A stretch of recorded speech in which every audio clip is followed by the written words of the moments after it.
Why your brain craves dopamine and how it adapts. Your brain doesn't crave pleasure, it craves change, and when you feed it constant stimulation, it recalibrates itself. You check your phone without thinking, open an app, close it, open another, nothing extraordinary happens, but stopping feels uncomfortable. Later, silence feels heavier than stimulation. That discomfort isn't boredom, it's adaptation. If dopamine drives motivation, why does more stimulation eventually make you feel less motivated? Why does the thing that energizes you today require more intensity tomorrow?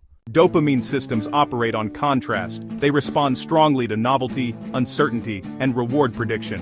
When stimulation is occasional, dopamine spikes feel meaningful, but repeated high-intensity input changes receptor sensitivity. Neurons adjust, baseline signaling shifts. The same stimulus produces a smaller response, not because dopamine disappears, because the system adapts to maintain stability. This is called neuroadaptation. The brain protects equilibrium. Neuroscience research consistently shows repeated exposure to high-reward stimuli alters receptor availability and baseline signaling thresholds. The brain is plastic. It recalibrates around frequent input. This mechanism is fundamental to learning and to overstimulation. So craving isn't weakness, it's recalibration. But there's another consequence. What happens when everyday life can't compete with high-intensity input? You try to read. After a few minutes, your mind drifts. You start a task. It feels harder than it used to. You need music, or background noise, or something else running. It's not that focus disappeared, it's that your threshold shifted.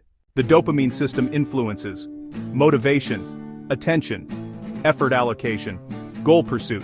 When baseline stimulation increases, low-intensity activities produce less relative contrast. The brain prioritizes high-signal environments. Over time, effort tolerance decreases. Delayed reward becomes harder. Impulsivity increases. Not because discipline failed, because reward calibration changed. This is adaptive in survival contexts. In modern environments, it becomes destabilizing. The brain wasn't built for constant novelty streams. It was built for periodic uncertainty. So the issue isn't dopamine itself, it's chronic elevation without recovery. Strategic reframe. The goal isn't eliminating stimulation, it's restoring contrast, lowering baseline input, reintroducing quiet, allowing boredom, engaging in effort-based reward. Sleep restores receptor sensitivity.